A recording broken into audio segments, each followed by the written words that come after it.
Fala, meu lindo, minha linda!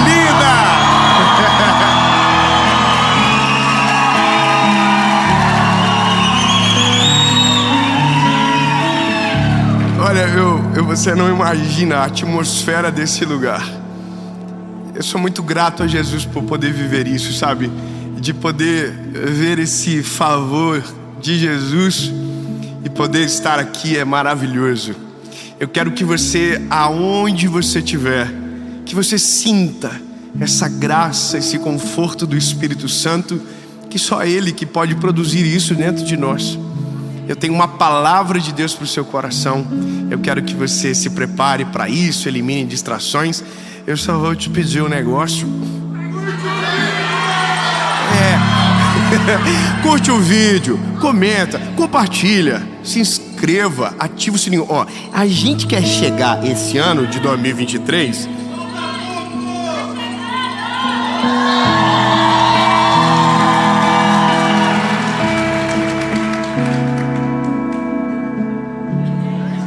10 milhões. Quando a gente começou tinha 5 mil. Eu quero... Já pensou, gente? A gente tudo feliz? Esse ano nós tivemos mais de 500 milhões de pessoas que assistiram uma mensagem em alguma das nossas redes sociais. Sabe o que é isso? Glórias a Jesus, porque a palavra está indo longe e o nome dele está sendo glorificado e você faz parte disso. Então, se ainda não se inscreveu, se inscreve, ativa o sininho, toca. Vamos pro vídeo.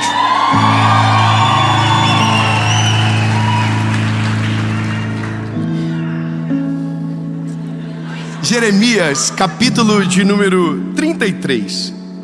Jeremias 33, versículo de número 6 diz o seguinte: eis que eu farei vir sobre ela saúde, cura, restauração. Eu os curarei e lhes revelarei uma abundância de paz e verdade. E eu farei os cativos de Judá e os cativos de Israel retornarem, e os edificarei como no início. E eu os purificarei de todas as suas iniquidades pelas quais pecaram contra mim, e eu perdoarei todas as suas iniquidades pelas quais pecaram e pelas quais transgrediram contra mim. E isto será para mim um nome de alegria. Você gosta desse final? Eu sou apaixonado. E isso para mim, é Deus que está falando. Isso para mim tem um nome: alegria. É Deus dizendo: eu tenho prazer em restaurar. Eu tenho prazer de reconstruir o que destruído foi. Eu tenho prazer, eu chamo isso de alegria. Escute bem. Observe uma pergunta simples. Um carro que você compra novo, ele vale um valor, certo? Agora, se você bate esse carro e esse carro é restaurado, reformado, o que acontece com ele? Ele perde valor. O valor muda, o valor cai. Então, na vida real, a restauração diminui o valor. Eu fui agora para um país que tinha um carro, e que foi um dos carros mais caros da história, leiloados, e um homem comprou. Pagou 70 milhões de dólares no carro. E o carro vale tudo isso por conta de um motivo: ele nunca foi restaurado. Ele é original. Então, na nossa cabeça, a restauração tira valor, a restauração decresce. Agora escute uma história. Eu estou lendo um livro agora esses dias, preparando para a série. E nesse livro contava a história de uma das obras de arte mais caras vendidas na história. Uma obra de Picasso chamado Le Rêve, ou O Sonho em francês. Um homem chamado Wynne, dono de hotéis pelo mundo, comprou essa obra de arte e pagou 60 milhões de dólares na obra de arte. Eu não sei o valor agregado disso. A obra foi pintada em 1932 por Pablo Picasso, e a obra, na verdade, é a retratação da amante do Picasso. Para mim já dava ruim aqui, já não ia querer mais. O sangue de Jesus tem poder. Mas o homem comprou a obra de arte. Passados 5 anos, um homem chamado Stephen Cohen amava essa obra de arte, desejava essa obra de arte, e lhe fez uma proposta para vender a obra de arte. 139 milhões de dólares. A obra de arte mais cara da história. Foi feito um negócio, fecharam um acordo, e então Stephen Cohen mandou um avaliador para ver a obra. Avaliou, autenticou, ela era original, impecável, sem defeitos, original. Ponto. A obra ficou por alguns dias no hotel, enquanto o trâmite de envio não acontecia, porque existe muita burocracia. Seguro, o transporte tem que ser com pessoas escoltando por conta do valor daquilo. Agora escute, no último dia o Wynn deu uma festa no hotel dele e falou para os convidados dessa obra de arte cujo qual ele havia vendido. Havia muitas pessoas famosas no dia, e as pessoas que estavam na festa falaram: por favor, nos deixa ver a obra de arte. E ele falou: fazem o seguinte, amanhã de manhã eu vou deixar ela no lobby do hotel, num lugar seguro, e vou apresentar a vocês os meus convidados.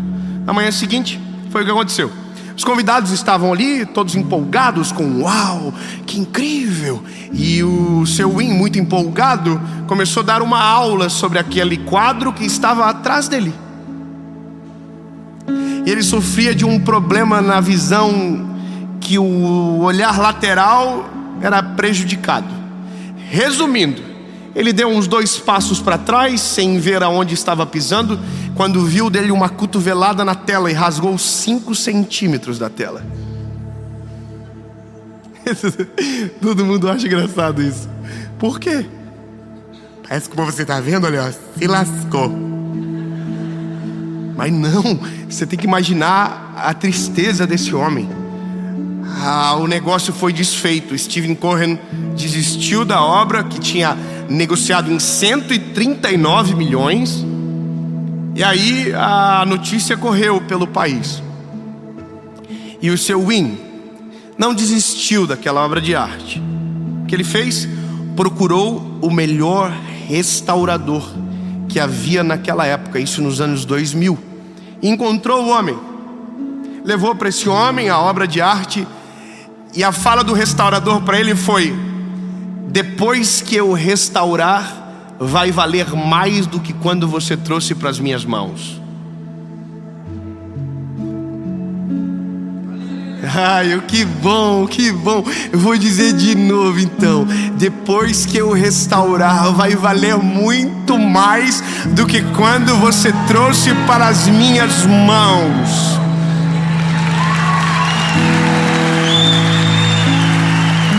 Aí, eu sei que na sua cabecinha tá assim: mas ele não tem nada a ver com o evangelho ainda não. É só o restaurador da obra de arte.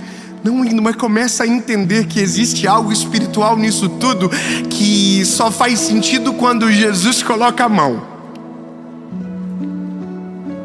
O restaurador terminou a obra, restaurou e deixou de maneira impecável. Passaram-se 5 anos. O Stephen Cohen, que havia rejeitado a obra, desejou comprar de novo. Só que agora não era mais 139 milhões. Agora eram 155 milhões de dólares. 16 milhões a mais.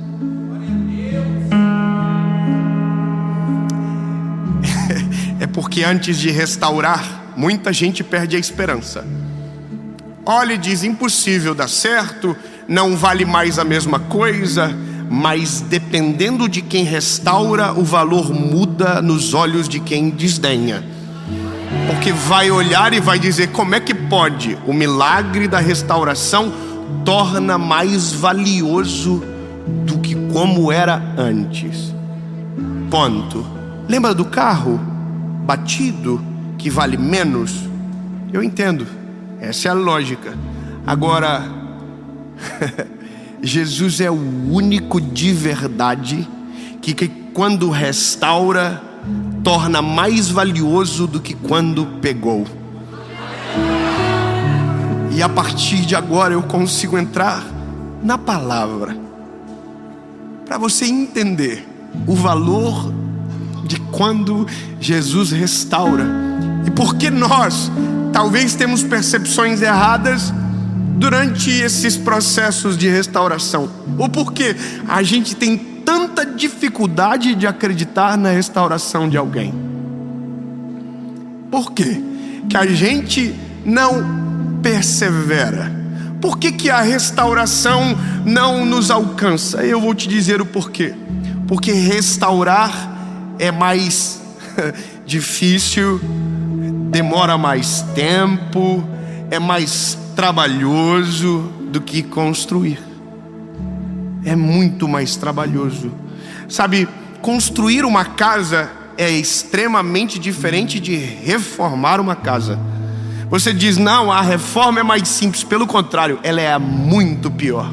Quando você vai para a reforma, você começa a encontrar coisas que para você estavam boas, e aí quando você mexe, descobre que estavam pior. O orçamento começa em X, termina em 10X, e você vai se revoltando porque aquilo parece que nunca tem fim. Bom, quando Deus pega você para restaurar, Ele vai encontrando mais problemas do que você apresentou no início. Você pensava que era um problema, Deus vai encontrando outro, vai encontrando mais um, vai encontrando a razão, vai encontrando a raiz, vai encontrando os motivos, e quando você menos imagina, Deus fez algo muito maior do que você chegou para receber. Porque a restauração encontra as raízes da nossa alma, do nosso espírito, e tira para fora aquilo que foi o motivo da quebra. Ou seja, quando Deus restaura um casamento, Deus não restaura a briga, Deus restaura o que fez a briga começar. É lá dentro, é na raiz, é na essência. Agora, nós não vivemos restauração porque não temos a perseverança que o Senhor pode fazer. A gente não espera, Deus restaura, vamos embora. Deus faz, vamos embora. Deus, eu quero que o Senhor restaure o meu casamento, aí eu peço divórcio. Deus, eu quero que o Senhor restaure a minha vaga na empresa, eu quero que o Senhor faça acontecer, e a gente pede demissão e vai embora. Porque a gente não tem paciência para esperar. Eu vou te falar uma coisa, meu lindo. Eu vi na minha casa restauração genuína. Eu vi, e não foi rápido, foram 8 anos. 8 anos de uma mulher que dobrava os joelhos para que Jesus salvasse meu pai. 8 anos. 8 anos, e Jesus foi mexendo. E foi mexendo, e foi mexendo. E a gente olhava de fora dizendo, não está acontecendo nada. Por dentro estava sendo tudo moído. E a gente dizendo, não está acontecendo nada. E Jesus mexendo, mexendo, mexendo, mexendo. Restauração leva tempo. Restauração é gradativa. Restauração é um processo artesanal. É na mão, é devagar. E quando Jesus pega alguém para restaurar, você olha o final da história, não consegue imaginar por todo o vale que aquela restauração trouxe. Sabe, quando a gente olha Jó, quando a gente olha Noemi, quando a gente olha homens e mulheres da Bíblia que foram destruídos pelas circunstâncias, e aí você diz, é impossível acontecer alguma coisa, é impossível se levantar, é impossível se reestruturar, e aí a Bíblia diz que Deus vem, e a restauração chega. E o resultado da restauração é constrangedor. E é por isso que nós dizemos pela palavra que quando Jesus coloca a mão, Ele torna ainda mais valioso. Então deixa eu melhorar a tua percepção de maneira simples. Os teus sofrimentos, as tuas angústias te tornam mais valiosos. Todas as vezes que Jesus interfere no processo, coloca a mão para restaurar alguma área da sua vida, aquilo te torna mais valioso. A interferência de Jesus te torna ainda mais valioso. Eu vou repetir até você entender. Deus é poderoso para pegar aquele que está quebrado, moído, dilacerado, estragado, nas mãos dele, restaurado por ele. Ele é poderoso para transformar em algo precioso, maravilhoso, extraordinário, para a glória do nome dele. O segredo não é quem é restaurado, o segredo é quem restaura.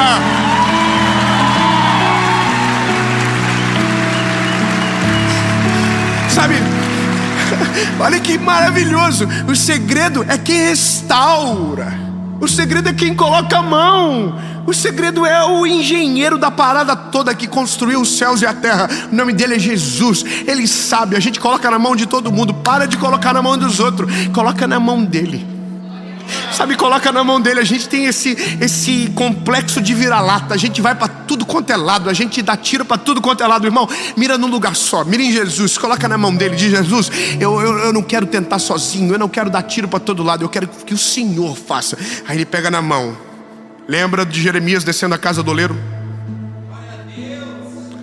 Coloca nas rodas. E aquilo que está quebrado, ele faz de novo.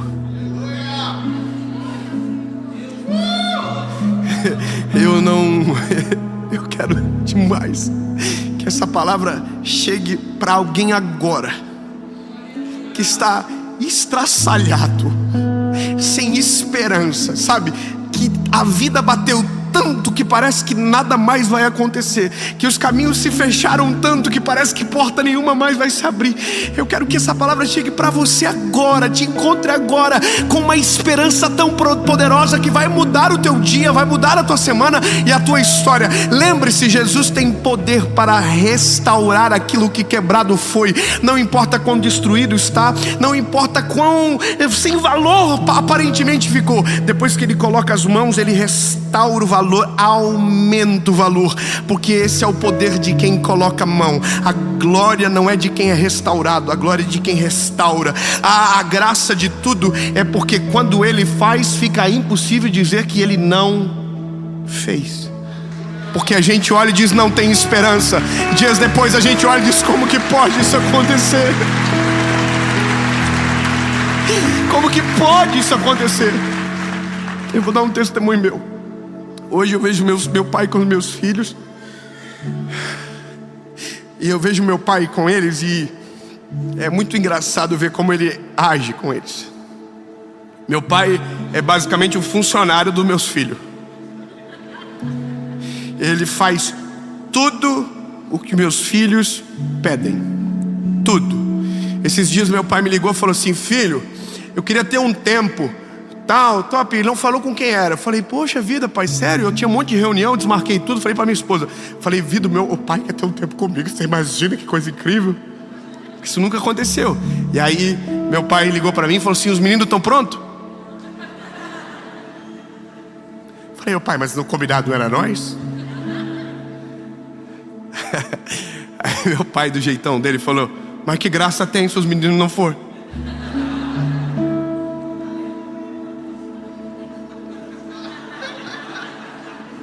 Falei pro meu pai: pai? Então vamos, né? Cancelei tudo. Não dá mais para descancelar agora. Eu nunca consegui imaginar que meu pai seria esse vô. Eu nunca conseguiria imaginar com aquele homem que eu vi antes de Jesus restaurar, que ele seria o homem que ele é agora. Meu pai me mandou mensagem essa semana no WhatsApp. No final da mensagem estava: eu te amo, Dave. E eu nunca imaginaria ouvir do meu pai a palavra eu te amo. E essa é a doideira de tudo. Antes de Jesus restaurar o meu pai, ele tinha um valor. Mas depois que Jesus pegou ele, arregaçou, quebrou, ele tem um valor inestimável. É outro homem, ou seja, Jesus é o único que consegue dar mais valor para aquilo que foi consertado do que era o valor original, porque ele melhora. Sabe o que eu não posso esquecer? É que a restauração do Pai veio porque alguém perseverou. Conseguiu entender? A restauração veio porque alguém perseverou. Restauração e perseverança andam juntas. Eu não sei qual área da sua vida precisa ser restaurada, mas você só verá a restauração se perseverar. Mas lembre-se, a restauração tem que estar nas mãos certas, na mão ideal. Eu comecei a ouvir o nome dele no meio da multidão. Tem gente que conhece o artesão. Precisa estar nas mãos certas. Precisa estar nas mãos certas. Olha para você nunca mais esquecer. Jesus.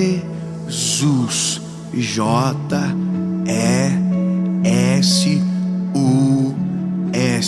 Jesus. Ele é poderoso para fazer muito além do que a gente pode pensar ou imaginar. E autoriza fazer algo.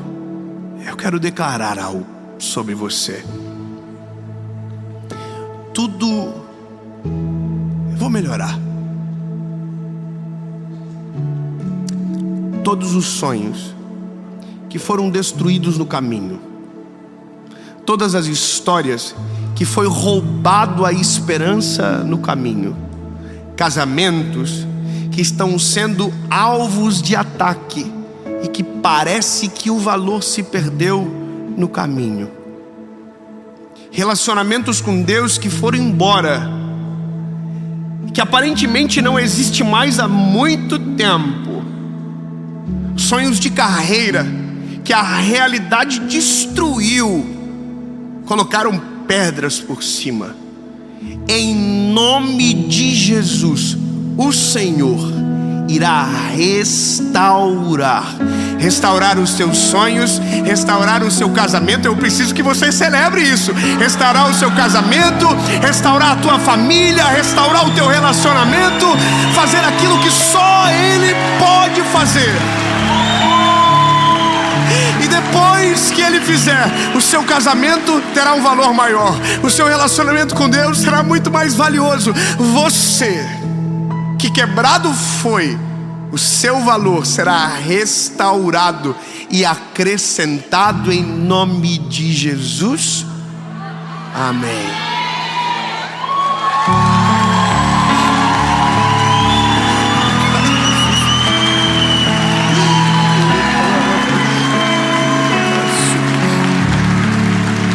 Obrigado, Jesus.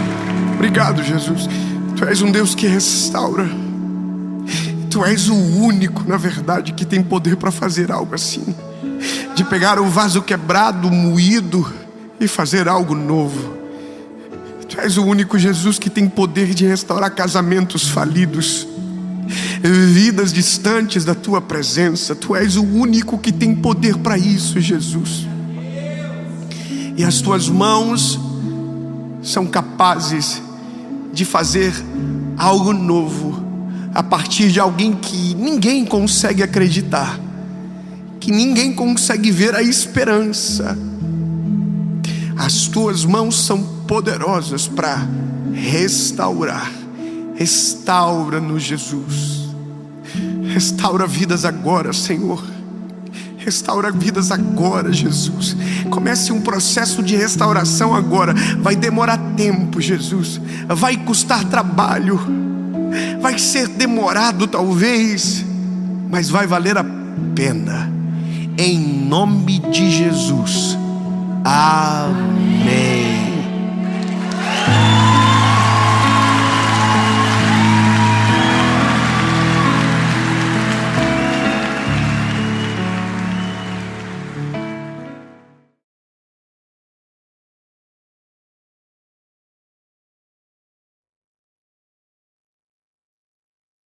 Fala, meu lindo, minha linda.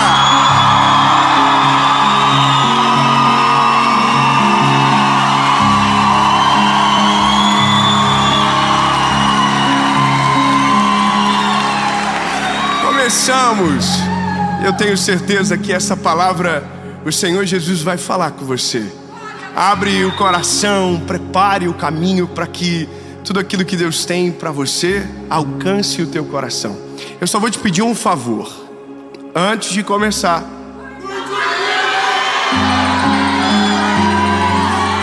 Curte o vídeo, bebê, curte. Por que curtir o vídeo? Porque o YouTube, ele não sabe o que está rolando aqui. Quando todo mundo curte, ele fala: nossa, que é isso, hein? É importante, vamos mandar para mais gente. E aí mais gente assiste a mensagem. Quanto mais pessoas assistirem, melhor. Quanto mais longe a palavra for, melhor. Então curte, comenta, compartilha, manda para os grupos de família, se inscreve no canal e ativa o sininho. O sininho! Ele tá pegando o sininho? O sininho, tá pegando o sininho? Pega o sininho. Obrigado, o sininho. O que é o sininho? O sininho é um sininho.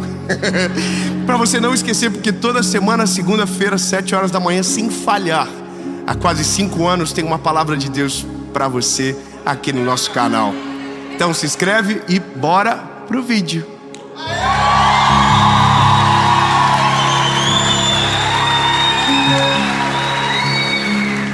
Gênesis, capítulo de número 22, diz o seguinte: e ele partiu dali e cavou outro poço, e por aquele eles não contenderam, e chamou o nome de Reobote.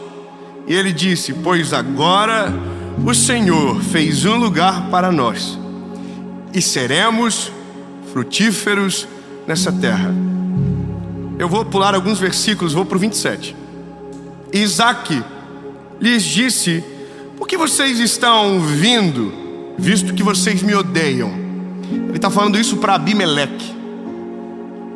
Aí o texto continua: e eles disseram: vimos que certamente o Senhor estava contigo, e dissemos que haja agora um juramento entre nós e ti, e façamos um pacto contigo, de que tu não nos fará mal, assim como não te tocaremos, e assim como fizemos a ti somente o bem, e te enviamos em paz, tu és agora bendito do Senhor.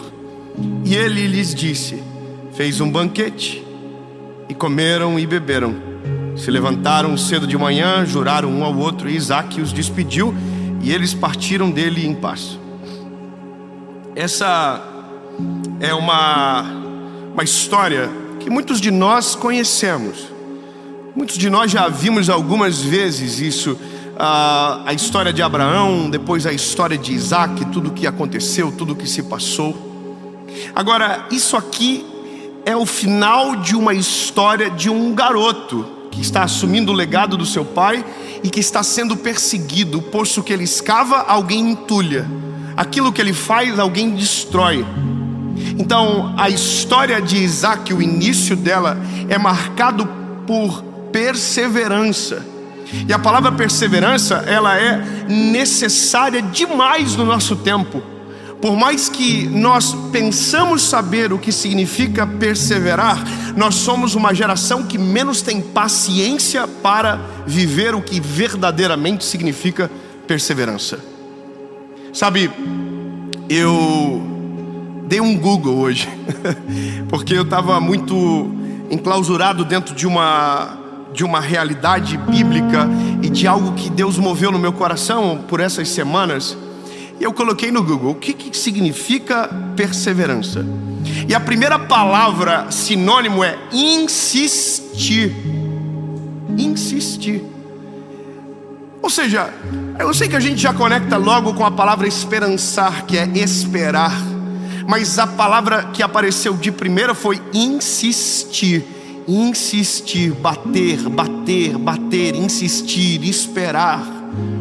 E aquilo de verdade constrangeu um pouco o meu coração, porque eu sei o que é a minha geração, eu sei quem eu sou, eu sei como nós agimos, e nós somos a geração mais impaciente que o mundo já viu, porque para nós tudo virou muito mais fácil e rápido do que, por exemplo, para a geração anterior.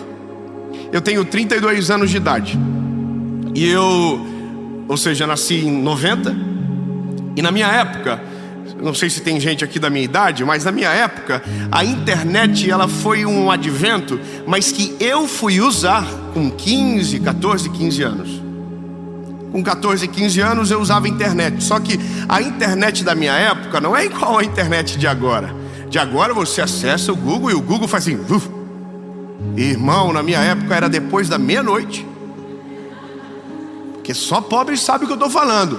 Depois da meia-noite você colocava o discador eu me lembro o número do discador que eu usava, o POP 30258300. Porque eu lembro disso, não sei, devo ter algum problema. Mas eu usei tanto isso, E a minha mãe, irmão, tinha uma guerra comigo, porque ela falava: por que depois de meia-noite? Eu falei: mãe, porque se eu entrar antes, a senhora vai pagar uma conta assustadora. Depois da meia-noite era só o pulso que você pagava. Bom, aí era assim que funcionava. Você colocava o site, ia, tomava uma água, casava alguém, não sei, fazia alguma coisa. E aí quando você voltava, talvez o site já estaria aberto. Então nós acostumamos a geração anterior, ou a geração que agora está tendo os filhos que estão totalmente diferentes, a esperar. Só que à medida que o tempo foi passando, a gente foi acelerando tudo. Então a internet demorava, agora é muito mais rápido. Antes a gente pedia táxi no telefone e atendia uma pessoa muito ranzinza do outro lado que não queria te buscar, e você se humilhava dizendo: pelo amor de Jesus, me busca. Hoje não, você coloca no telefone, e aí se um não quer, o outro aceita. Se o outro não aceitar, o outro quer, vem, te busca, te oferece água, bala, e é só felicidade e alegria. Tudo foi ficando mais rápido. A internet para os nossos filhos, a internet para nós, a vida acelerou. Agora só tem uma coisa que nunca vai acelerar: a vida. A gente acelera em cima da vida, mas a vida não acelera. A nossa idade ainda demora 1 ano para passar. As coisas da nossa vida, os processos de Deus ainda demoram. O Kairos de Deus, ou seja, não respeita o Cronos, é o Kairos, é o tempo perfeito. E a gente está olhando para a vida querendo que aquilo seja a internet. A gente fica tão agoniado que se o Google demorar mais de 2 segundos, a gente faz o telefone assim, ó. Ah, que porcaria! Ou seja, a gente perdeu a habilidade de perseverar naquilo que Deus deu para nós. Sabe por que eu digo isso? Porque todas as vezes que nós desistimos de algo que Deus colocou nas nossas mãos, os nossos olhos deixam de ver aquilo que era a promessa do Senhor sobre a nossa história. Muitos de nós vivemos vidas medíocres porque fugimos do sobrenatural e do extraordinário que Deus tinha para nós, mas porque a gente não quis, porque a gente não soube esperar, a gente nunca vai viver, nunca viveu, ficou para trás. E um dia eu ouvi que a melhor oportunidade não é aquela que se passou, é aquela que você agarra, é aquela que você abraça. Então agora, quando eu olho para tudo isso, eu olho para o texto de Isaac. Olha que interessante, Isaac já tem herança, Isaac já é próspero. E agora a Bíblia diz que Isaac cava um poço. Quando ele cava o poço para ter água, porque ele foi expulso de Gerar, porque já estava muito grande, muito rico. Quando ele é expulso, ele cava um poço. Bom, ele cava o poço, os pastores de Gerar invocam com aquilo, e o que eles fazem? Vão lá e entulham um poço. O poço tinha água, e alguém vai lá e destrói o poço. Bom, Isaac não desiste. Isaac ai, que alegria! Isaac não desiste. Isaac... Então a gente já começa a entender que o antônimo de perseverar é desistir. Eu não quero entender talvez de maneira errada, mas para mim não faz sentido desistir. Para mim faz sentido uma palavra: perseverar, insistir, aguentar, não ir embora, não virar as costas. Nós estamos num cenário do país agora onde muita gente está virando as costas para o Brasil porque se decepcionou. Não era para eu estar falando isso, mas eu preciso. Meu lindo, deixa eu falar algo para você. Deus independe de geografia, Deus independe de política, Deus independe de cenário, Deus independe de tudo para fazer aquilo que Ele deseja na sua história. Não é a geografia que te muda, é você que transforma a geografia. Não é, sabe, entenda isso, esqueça o caos e comece a observar aonde Deus te colocou. O cenário pode não ser lógico, a terra pode não ser a melhor, mas se Deus mandou você ficar, fique, porque aonde você estiver, as mãos do Senhor estarão com você. Se a ordem de Jesus é ficar, fique. Eu recebi uma mensagem de um amigo meu essa semana, desesperado. Eu falei: meu lindo, pelo amor de Jesus, você viveu os últimos 4 anos baseado em quem? Sabe, a desistência meio que está virando comum, porque parece que sempre tem um plano B. Lindo, Deus não trabalha com plano B, Deus trabalha com um plano só, do início ao fim. Você corre para o plano B, Ele diz: vem para cá, converge a rota, volta para o caminho. Você vai fugir todas as vezes, Deus vai te trazer para o mesmo lugar sempre. Ah, é novo, nunca será novo, sempre foi o mesmo. Deus não muda, Deus permanece igual. Há gente que vive tentando dar tiro para tudo quanto é lado. Então a palavra é insista. O Isaac insistiu, abriu outro poço. E quando abriu outro poço, a Bíblia diz que aconteceu algo. Entulharam de novo. Poxa vida, entulharam de novo. Eu não sei se você tem essa percepção, mas às vezes a gente não quer fazer inimigo. Aí fala assim, nossa, deixa. A Jéssica sempre vai falar mal de mim? Porque se tudo vira contra, eu vou desistir, eu vou embora dessa empresa, eu vou embora desse casamento que parece que nunca dá certo.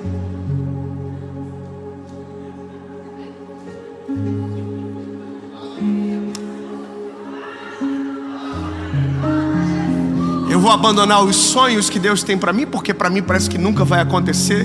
Eu vou abrir mão, eu vou embora, eu vou vazar disso aqui, porque parece que nada dá certo. Isaac não fez isso. Isaac falou assim, o quê? Entulhar o poço de novo? Pô, vamos achar outro lugar. E sabe qual que é a loucura aqui? Não sei se você já cavou um poço. Eu nunca. Pensou que sim, né? Mas eu conheço gente que trabalha com isso. Você sabia que não é tão fácil achar água? Não é simples assim. Ai, cavou um buraquinho, água. Não, bebê, isso aí é a Disney que funciona assim. Vida real não é todo lugar que tem água. Não é todo lugar que tu consegue alcançar um lençol freático. Não é qualquer lugar. Agora perceba que Isaac, aonde ele fura, tem água. Aonde ele coloca a mão, a água aparece. O problema é, a água aparece, mas os inimigos ainda estão olhando para ele. E aonde o poço vinga, eles destroem. Até que chega um momento que a Bíblia diz que Isaac perseverou e cavou mais um poço. E agora você vai ficar apaixonado por isso, porque tem uma coisa que acontece à sua volta quando você persevera. Quando você resiste ao tempo, os inimigos desistem de você. Não. Eu vou falar de novo. Se você perseverar, se você não desistir, se você permanecer aonde Deus te colocou, os teus inimigos irão desistir de você.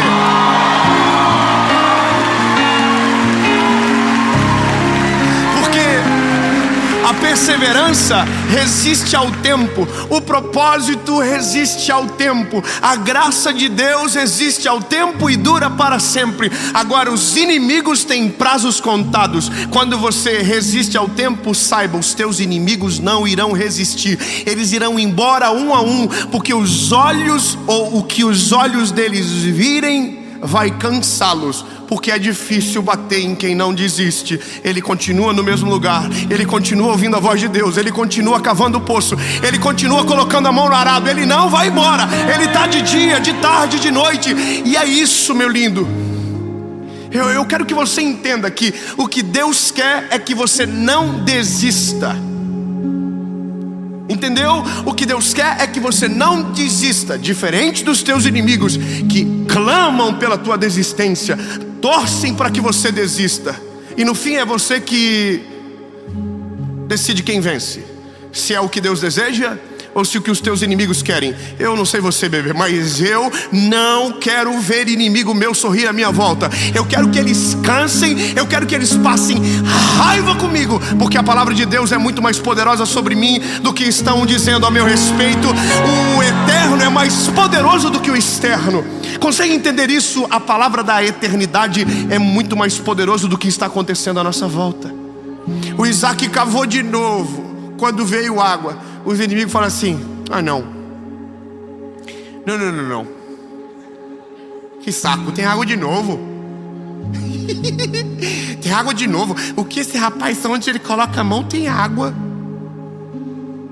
É que o segredo não é a mão do rapaz. O segredo é quem colocou ele naquele lugar.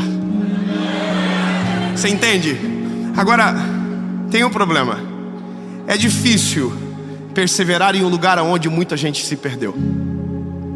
É difícil perseverar em uma área onde muita gente já foi derrotado. Eu preciso ser sincero. Quando você fala de perseverar no casamento para alguém, é mais difícil se essa pessoa já viu os pais fracassarem nessa área, porque ele já tem um caminho de saída. Para quem faliu, viu os pais falirem, é difícil pedir para que ele persevere, porque ele já sabe o que é desistir, mas nunca viu o resultado de perseverar. Essa é uma das séries mais provocativas para mim, por conta dos tempos que nós estamos vivendo. Talvez é a mais profética de toda a nossa história, porque nunca nos foi tão exigido a palavra perseverar. Porque tudo à nossa volta conspira contra a gente. Tudo à nossa volta é para desestimular a injustiça, a corrupção, as guerras, as doenças. Observa, a gente saiu de um ano onde teve pandemia. Nós saímos de um ano onde iniciou uma guerra no outro lado do mundo e está todo mundo morrendo de medo aqui. Nós saímos de uma eleição onde o Brasil ficou dividido, onde famílias foram destruídas por conta de 2 candidatos. Observa, e para acabar com tudo, a gente perdeu o Hexa. E nós estava tudo assim, oh meu Deus, pelo menos isso, Jesus, porque eu não aguento mais. E aí, é isso aí. É só treta, é só confusão. E aí a série é boas notícias. Aí a pessoa tá assim, boa notícia da onde? Boa notícia, me conta uma boa notícia que eu não tô acreditando em mais nada. Ô lindo, eu vou te dizer a receita da boa notícia. Só verá aquele que perseverar.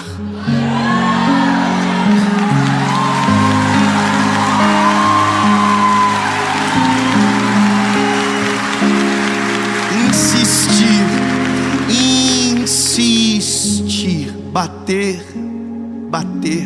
e abrir-se-vos-á, porque aquele que perseverar até o fim.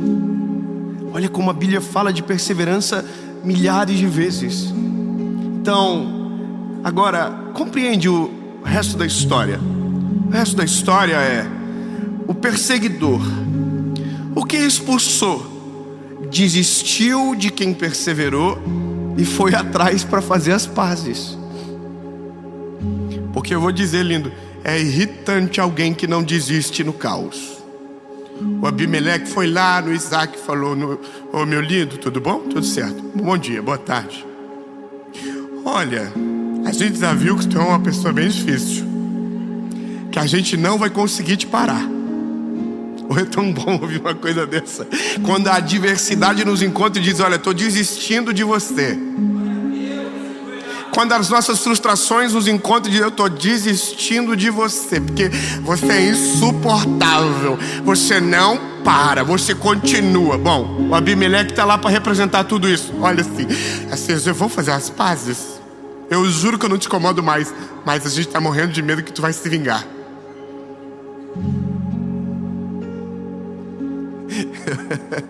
Aí o Isaac falou, relaxa, senta, vamos comer um negocinho.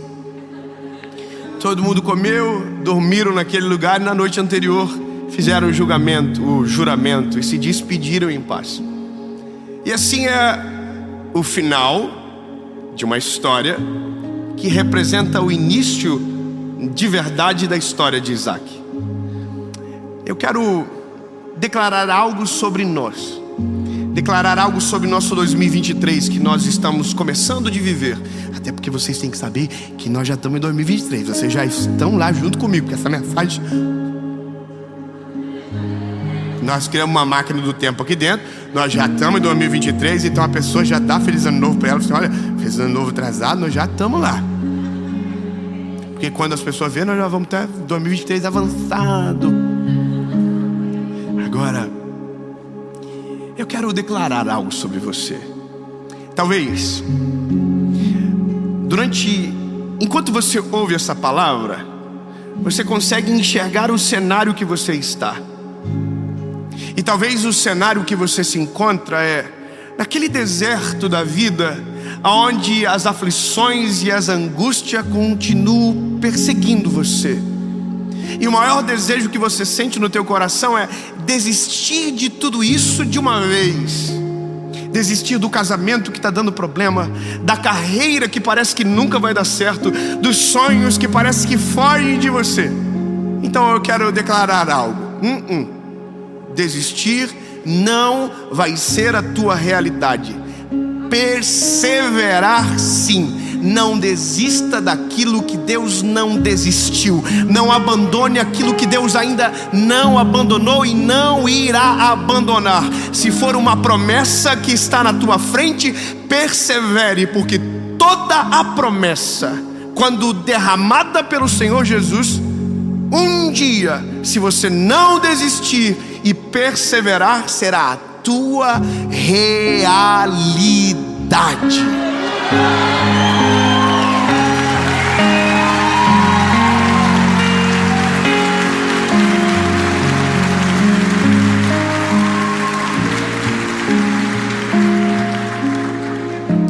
Oh, lindo, vale a pena perseverar. Vale a pena não desistir do que Deus tem. Vale a pena passar provação pela promessa. Vale a pena ser perseguido. Vale a pena ser caluniado. Vale a pena ser, motivo de chacota para alguns. Vale a pena, eu estou dizendo para você, vale muito a pena. Vale a pena não desistir do teu casamento. Vale a pena não desistir do que Deus colocou sobre a tua vida. Vale a pena.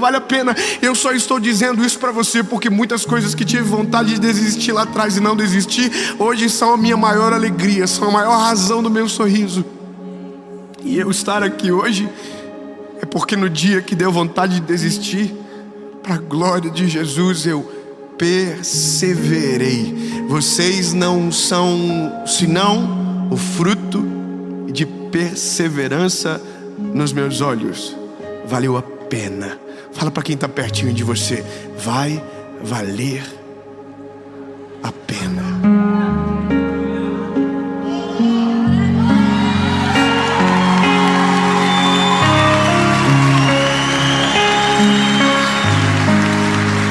Jesus, nós te amamos, Senhor, e nós não iremos desistir do que o Senhor jamais desistiu.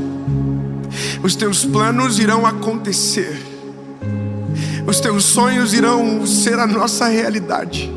Por mais que tudo à nossa volta bata, diga o contrário, não importa. O que importa é a tua palavra, que é eterna. Jesus, nós te amamos e nós não iremos arredar o pé. Lembra, eu não vou te deixar sair enquanto eu não receber a minha bênção. Eu vou te segurar. Jesus, eu quero ser, eu quero viver, eu quero estar na tua presença todos os dias. Eu quero ser o teu filho amado que caminha perto de ti. Eu quero estar do teu lado sempre, Jesus. E se isso me custar, eu pagarei o preço para ver. Mas desistir não irá acontecer. Em nome de Jesus. Amém.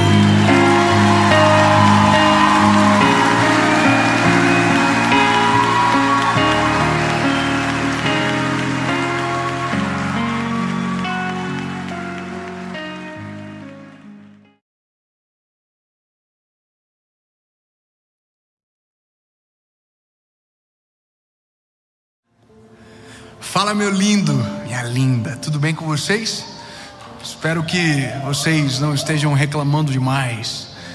A mensagem de hoje vai ser extremamente importante para você. Vai trazer um norte para a sua vida que você vai agradecer. Eu tenho certeza, não a eu, mas a Jesus. Eu só quero te pedir um favor, meu lindo. Antes de começar o vídeo, não esquece de curtir, isso é muito importante. Curte aí rapidinho.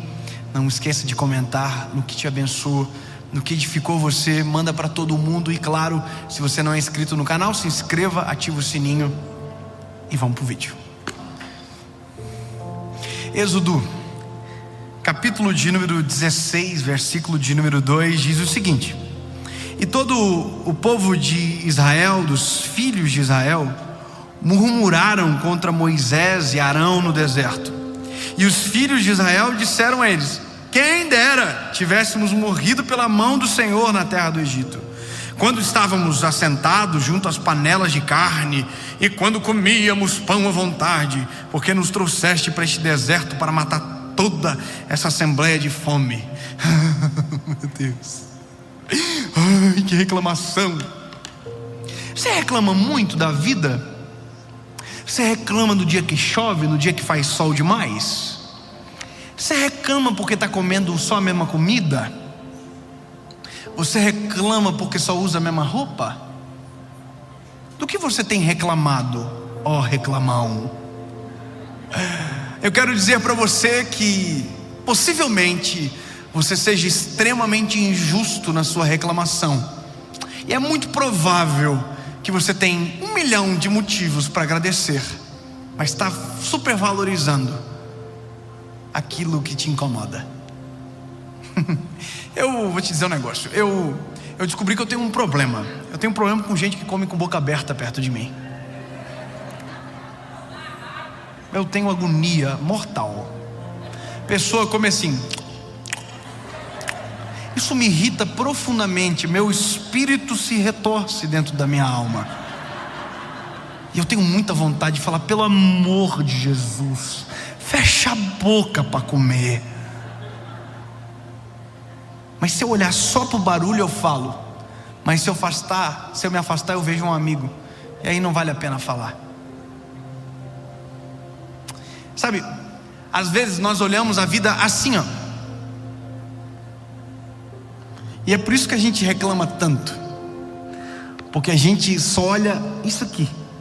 Mas se a gente fazer o exercício de se afastar, a gente vai ver que tem tanta coisa boa na vida, que tem tanta coisa extraordinária. Mas porque a gente está olhando o mundo assim, nosso ponto de análise está só aqui. A gente não consegue enxergar o todo. E a gente às vezes foca exatamente naquilo que nos irrita. E por isso somos extremamente injustos. Sabe, eu acabei de ler um texto bíblico que vai te fazer sentido ainda mais do que eu acabei de falar. Esse povo era escravo. Eles apanhavam, eles eram obrigados, eles tinham um trabalho forçado. Eles foram cativos para o Egito. Eles eram de uma nação, mas agora estavam escravizados em uma outra nação. Aí Deus levantou um homem chamado Moisés, o libertador do povo. Junto levantou Arão, que estava auxiliando Moisés. Sabe o que aconteceu? Deus deu a vitória para o povo. O povo que era escravo agora tinha para si uma promessa: a terra que emana leite e mel, a terra prometida. Uau! De escravos de repente para sonhadores. Tiraram esse povo da escravidão e levaram para um percurso que os levaria para a terra prometida. Mas sabe qual é o problema? Esse povo que foi tirado da escravidão esqueceram de tirar a escravidão de dentro deles. E eles chegaram no deserto. E sabe, o deserto, que era um lugar difícil, Deus fez coisas extraordinárias. Coluna de fogo, nuvem de fumaça, água da rocha. Os calçados cresciam nos pés, a roupa não envelhecia no corpo, e a comida caía do céu. Mesmo assim, eles estão dizendo: por que não nos deixaram no deserto branco lá no Egito? Pelo menos lá a gente era escravo, mas estava comendo carne. Sabe o que é isso, meu lindo? Eles não olharam que Deus tirou eles do deserto, da escravidão. Eles não olharam que Deus levantou um libertador. Eles não olharam que Deus abriu o mar vermelho para eles passarem, fechou por cima dos soldados do Egito. Eles não olharam a coluna de fogo. Eles não viram a nuvem de fumaça. Eles não viram a água da rocha. Eles não viram que Deus mandava comida para o arraial todos os dias. Eles não viram. E é exatamente isso que a gente faz quando reclama.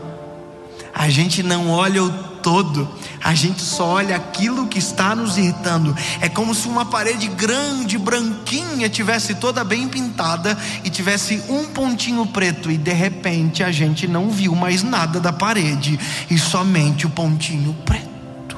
Olha você. A gente é assim com tudo. A gente é assim na vida, a gente é assim com as pessoas. Está tudo bem feito, mas se tiver um detalhe, a gente inutiliza todo o trabalho que recebemos. Deus nos deu saúde, Deus nos deu vida, Deus nos deu tudo, mas se uma coisa nós não tivermos, nós estragamos todo o resto, simplesmente porque nós queremos reclamar. Quem reclama analisa o mundo assim, com a cara na parede.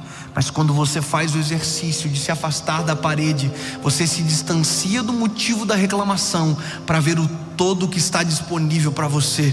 E o todo é muito maior do que aquilo que te irrita. Portanto, você tem que escolher: ou você foca no que te irrita, você olha o todo para ser grato a Deus por aquilo que você já tem, por aquilo que você já vive, por aquilo que já está disponível para você, por aquilo que já tem motivo, razão de sobra para você levantar as mãos para o céu e dizer: Jesus, muito obrigado. Olha, lindo, tem coisas na nossa vida que a gente só descobre quanto valia depois que a gente perde. Mas é interessante porque enquanto a gente tem, às vezes a gente só reclama. Eu tenho um Fusca agora. O Fusca agora está uma benção, irmão. Bato, ele funciona, coisa mais linda. Quase vendi ele. Quase mandei embora. Ainda bem que não mandei, eu tenho me arrependido. Porque o probleminha gostoso que eu tenho agora, vermelhinho, coisa mais linda, mudei a cor, só dei um tapinha nele e agora não tem mais motivo para reclamar. Sabe o que é isso? Você está reclamando de algo? Do que você está reclamando? Eu estou reclamando disso aqui. Então faz o seguinte, faz um exercício, ó. Olha o todo. Você está reclamando da sua empresa? Você está reclamando do seu chefe? Então faz o seguinte, olha para a tua empresa assim, ó. Se distancia do chefe. Olha para o todo, olha para o amigo que senta do teu lado, olha para o benefício que você recebe, olha pelas bênçãos que Deus já te deu naquele lugar, olha para o salarinho que cai em dia na conta, todo mês certinho. Se afasta, ó, daqui a pouco teu chefe está bem longe, e você vai parar de reclamar e vai começar a ser grato a Deus pelo lugar onde você está agora. Entendeu? Você está reclamando do quê? Está reclamando do quê? Dos filhos? Se afasta um pouquinho, meu lindo. Para ver que no mundo tem muita gente que sonha em gerar e não conseguiu. E você já tem filhos. Dá uma olhadinha, olha que coisa linda. Há uma esperança, olha que bênção, eu já tenho. Tem gente que nem tem. Você está reclamando do carro que você tem porque dá problema? Se afaste um pouquinho assim e dá uma olhadinha à sua volta. Tem gente que nem bicicleta anda e você já tem um carro para se incomodar, meu lindo. Então começa a agradecer a Deus, porque você já tem muito mais do que muita gente. Começa a olhar à tua volta e agradecer o Senhor. Ai, porque a minha casa só tem 2 quartos. Olha só, tem gente que não tem a cabeça, um lugar para reclinar a cabeça à noite para dormir, e você já tem algo para agradecer. Se afaste da parede e começa a olhar a vida como um todo. Para de ser ingrato e começa a ver aquilo que Deus já te deu. Ai.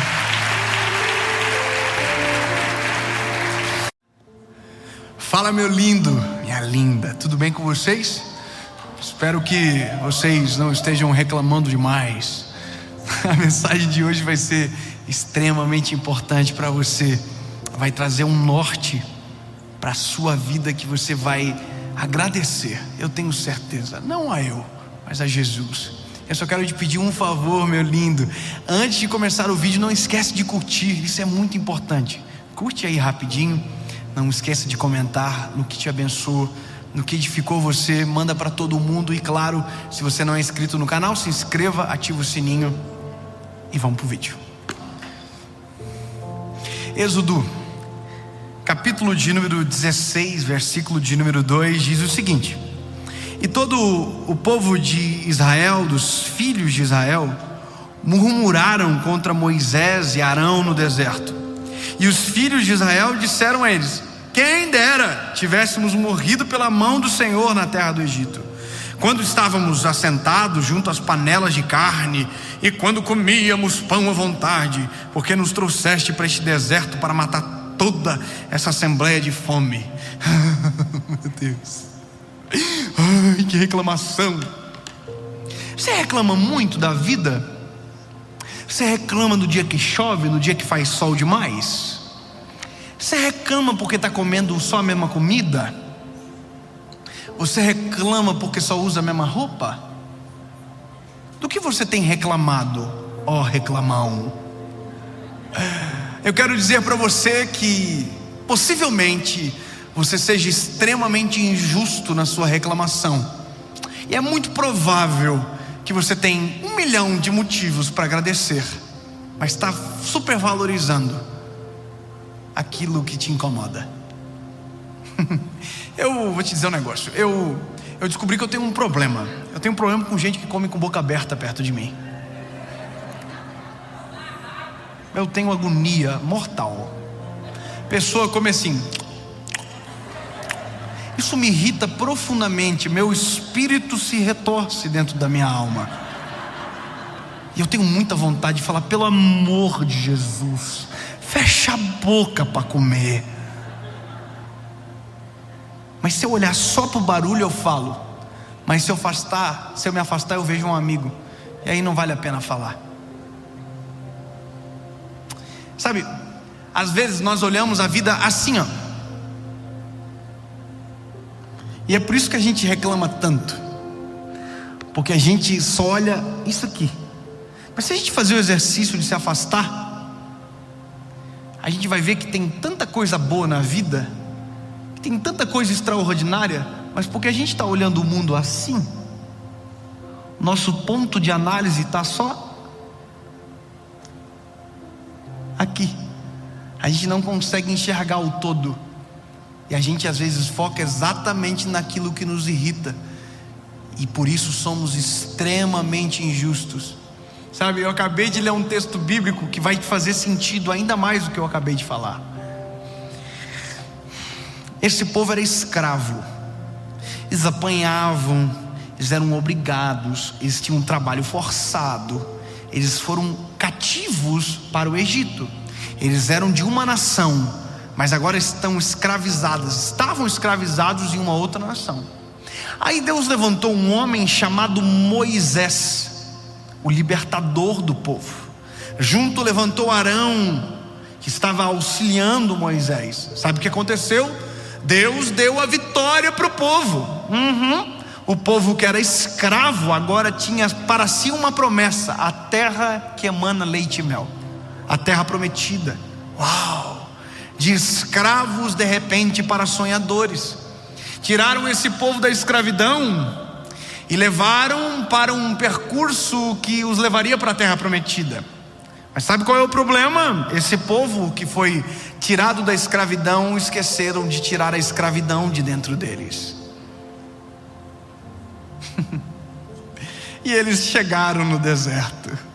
E sabe, o deserto, que era um lugar difícil, Deus fez coisas extraordinárias. Coluna de fogo, nuvem de fumaça, água da rocha.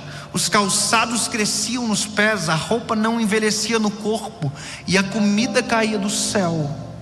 Mesmo assim, eles estão dizendo: por que não nos deixaram no deserto para comer lá no Egito? Pelo menos lá a gente era escravo, mas estava comendo carne. Sabe o que é isso, meu lindo?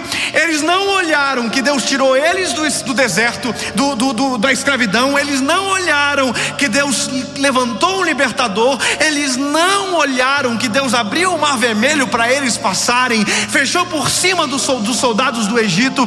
Eles não olharam a coluna de fogo. Eles não viram a nuvem de fumaça. Eles não viram a água da rocha. Eles não viram que Deus mandava comida para o arraial todos os dias. Eles não viram. E é exatamente isso que a gente faz quando reclama. A gente não olha o todo, a gente só olha aquilo que está nos irritando. É como se uma parede grande, branquinha, tivesse toda bem pintada e tivesse um pontinho preto, e de repente a gente não viu mais nada da parede e somente o pontinho preto. Olha você. A A gente é assim com tudo. A gente é assim na vida. A gente é assim com as pessoas. Está tudo bem feito, mas se tiver um detalhe, a gente inutiliza todo o trabalho que recebemos. Deus nos deu saúde, Deus nos deu vida, Deus nos deu tudo. Mas se uma coisa nós não tivermos, nós estragamos todo o resto, simplesmente porque nós queremos reclamar. Quem reclama analisa o mundo assim, com a cara na parede. Mas quando você faz o exercício de se afastar da parede, você se distancia do motivo da reclamação para ver o todo que está disponível para você. E o todo é muito maior do que aquilo que te irrita. Portanto, você tem que escolher: ou você foca no que te irrita, você olha o todo para ser grato a Deus por aquilo que você já tem, por aquilo que você já vive, por aquilo que já está disponível para você, por aquilo que já tem motivo, razão de sobra para você levantar as mãos para o céu e dizer: Jesus, muito obrigado. Olha, lindo, tem coisas na nossa vida que a gente só descobre quanto valia depois que a gente perde. Mas é interessante porque enquanto a gente tem, às vezes a gente só reclama. Eu tenho um Fusca agora. O Fusca agora está uma benção, irmão. Bato, ele funciona, coisa mais linda. Quase vendi ele. Quase mandei embora. Ainda bem que não mandei. Eu ter me arrependido, porque o probleminha gostoso que eu tenho agora, vermelhinho, coisa mais linda. Mudei a cor, só dei um tapinha nele e agora não tem mais motivo para reclamar. Sabe o que é isso? Você está reclamando de algo? Do que você está reclamando? Eu estou reclamando disso aqui. Então faz o seguinte, faz um exercício, ó. Olha o todo. Você está reclamando da sua empresa? Você está reclamando do seu chefe? Então faz o seguinte, olha para a tua empresa assim, ó. Se distancia do chefe.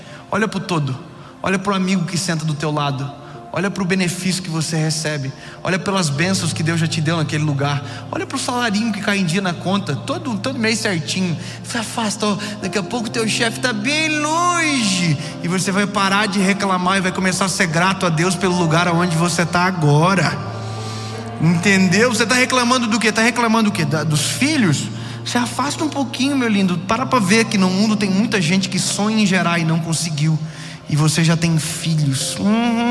Dá uma olhadinha, olha que coisa linda. Há uma esperança, olha que bênção, eu já tenho. Tem gente que nem tem. Você está reclamando do carro que você tem porque dá problema? Se afaste um pouquinho assim e dá uma olhadinha à sua volta. Tem gente que nem bicicleta anda e você já tem um carro para se incomodar, meu lindo. Então começa a agradecer a Deus, porque você já tem muito mais do que muita gente. Começa a olhar à tua volta e agradecer ao Senhor. Ai, porque a minha casa só tem 2 quartos. Olha só, tem gente que não tem a cabeça, um lugar para reclinar a cabeça à noite para dormir, e você já tem algo para agradecer. Se afaste da parede e começa a olhar a vida como um todo. Para de ser ingrato e começa a ver aquilo que Deus já te deu. Ai. Sabe, às vezes eu penso que Deus queria dizer para nós assim: pelo amor de mim mesmo, para de me irritar. Reclama de tudo. Reclama do dia que dá sol porque esquenta demais. Reclama da chuva porque molha demais. Reclama de tudo, de todos. Se afaste da parede. O dia que chove para você, o agricultor se alegra no campo. O dia que dá sol para você, o vendedor de picolé na praia morre de alegria. Aquilo que te incomoda pode ser a bênção da vida de alguém. Começa a olhar a vida como um todo para que você seja grato todos os dias. Tem mais motivo para agradecer do que para reclamar, meu lindo. Se você tem olhos para olhar e reclamar do que você está vendo, agradece que tem gente que nunca viu nada na vida porque nasceu cego. Está Está reclamando da música que passava alto no lado. Agradece a Deus. Tem gente que nunca ouviu um som de um passarinho na árvore. E o som do carro vai passar e você vai escolher o que você vai ouvir. Para de ser chato, pelo amor de Deus. Eu vi um vídeo agora que foi muito sensacional. Uns reclamão sempre acabam passando vergonha ou mostrando o sentimento que na verdade escondiam na reclamação. Eu vi um vídeo agora que eu achei sensacional. O rapaz está no telefone ligando para a polícia dizendo assim: olha, está tendo uma aglomeração aqui no lado de casa, um churrasco. Achei demais. E estão aqui, todo mundo sem máscara, mas não aparece ninguém, só o cara no telefone. A policial falando: todo mundo sem máscara, confusão, muita gente, música alta, e o pau tá comendo, tem que vir aqui. Aí ele bota a cara para fora, o vizinho que tá fazendo churrasco fala assim: ei, vem comer. Ele fala assim: olha, acabou a aglomeração aqui. Não precisa vir mais não. Para de reclamar e começa a agradecer a Deus aquilo que você tem. Olha o mundo com um olhar aberto. Se afasta da parede, pelo amor de Deus. Jesus, nós te agradecemos pela nossa vida. O Senhor é bom e a tua misericórdia dura para sempre. Tem fôlego no pulmão, Jesus. A gente está respirando. Tem uma esperança. Jesus, obrigado. Obrigado até pelo dia que a gente se irrita. Obrigado porque se tem irritação, teve dia. Se teve dia, tem um motivo para agradecer. Obrigado, Jesus, pela chuva que cai, pelo sol que queima, por tudo, por tudo. Obrigado pelo carrinho velho que dá problema. Eu sei que um dia vai melhorar, Jesus, mas enquanto eu tenho o que tenho, eu tenho motivo para agradecer, porque já tenho alguma coisa. Muito obrigado, em nome de Jesus, amém.